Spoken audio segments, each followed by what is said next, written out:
lahir pada tanggal 18 Februari 1516 di Istana Placentia di London. Mary Tudor atau yang lebih dikenal dengan nama Mary I adalah putri pertama pasangan Raja Henry VIII dengan istri pertamanya Catherine dari Aragon. Sebenarnya setelah melahirkan Mary, Catherine melahirkan 5 bayi perempuan lainnya. Sayangnya tidak ada satupun saudara Mary yang bertahan hingga dewasa. Dengan kondisi tersebut, sang putri menjadi satu-satunya pewaris kerajaan Inggris yang dapat menggantikan ayahnya, Raja Henry VIII.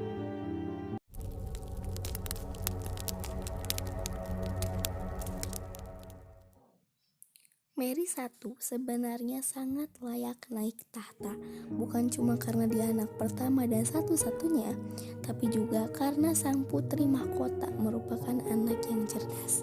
Sayangnya ayahnya menginginkan anak laki-laki untuk menjadi penggantinya nanti. Setelah gagal melahirkan anak laki-laki, Raja Henry VIII menceraikan Catherine. Sebagai gantinya dia menikahi Anne Boleyn pada tahun 1520. Tidak hanya meninggalkan istrinya, Henry VIII juga membuang Mary Tudor ke Wales dan mencoretnya dari daftar pewaris tahta.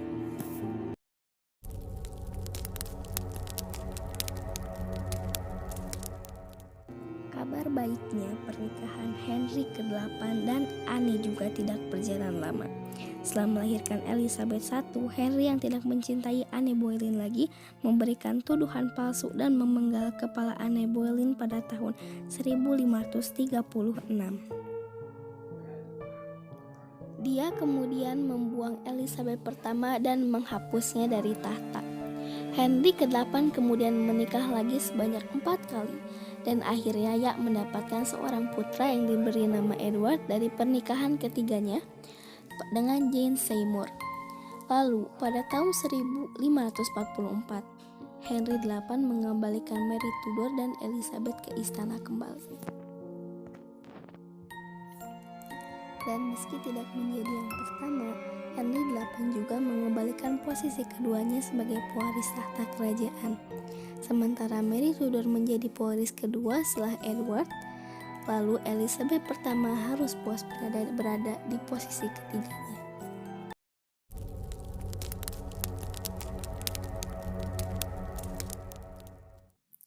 Berbeda dengan Edward dan Elizabeth pertama yang menganut Protestan, Mary Tudor adalah seorang penganut Katolik yang taat. Saat Edward naik tahta tahun 1547, ia menyebarkan paham Protestan kepada seluruh rakyatnya, termasuk pada Mary. Namun alih-alih tunduk, Mary memutuskan untuk memegang teguh keyakinannya sebagai seorang Katolik yang taat. Lalu pada tahun 1553, Raja Edward menderita sakit parah. Menjelang kematiannya, Raja memutuskan untuk menghapus Mary dari daftar pewaris karena keyakinannya sebagai seorang Katolik. Sebagai gantinya, Edward menjadikan sepupu jauhnya yang beragama Protestan bernama Lady Jane Grey sebagai penerus tahta yang sah.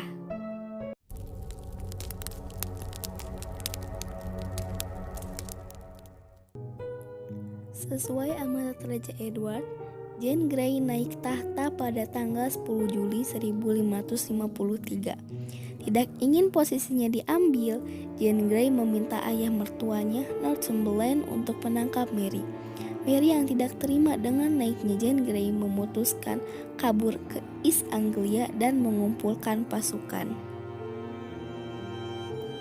Dalam waktu 9 hari, Mary berhasil mengalahkan Northumberland, menggulingkan Jane Grey dari kekuasaannya, dan memproklamirkan dirinya sebagai Ratu Inggris. Berbeda dengan putri lainnya yang menjadi ratu karena menikahi seorang raja, Mary memerintah dengan haknya sendiri yang membuatnya menjadi Ratu Inggris pertama dalam sejarah.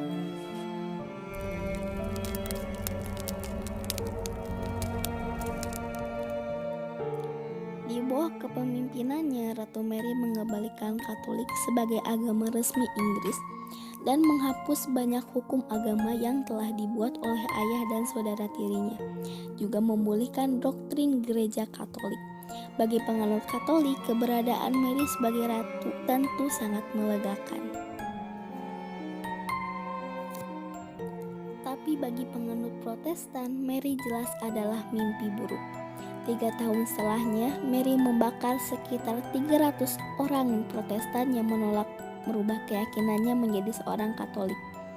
Untuk kejahatannya itu, sang ratu dijuluki sebagai Bloody Mary oleh rakyatnya sendiri.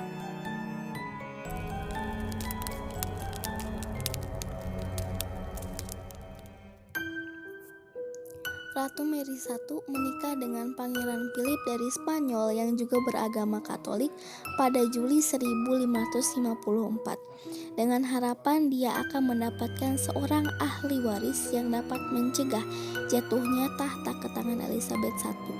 Sayangnya tidak semua orang bahagia dengan pernikahan tersebut. Tidak lama setelah pernikahan itu terjadi, Ratu Mary harus menghadapi pemberontakan yang dipimpin oleh Sir Thomas Wyatt. Lagi-lagi Mary berhasil menggagalkan pemberontakan itu. Ia kemudian mengeksekusi Thomas Wyatt dan 90 pemberontak lainnya, termasuk ayah Lady Jane Grey. Untuk membalas pengkhianatan itu, Ratu Mary I kemudian memenggal Lady Jane Grey yang tidak bersalah dan menjebloskan adik tirinya Elizabeth I ke penjara atas tuduhan pengkhianatan.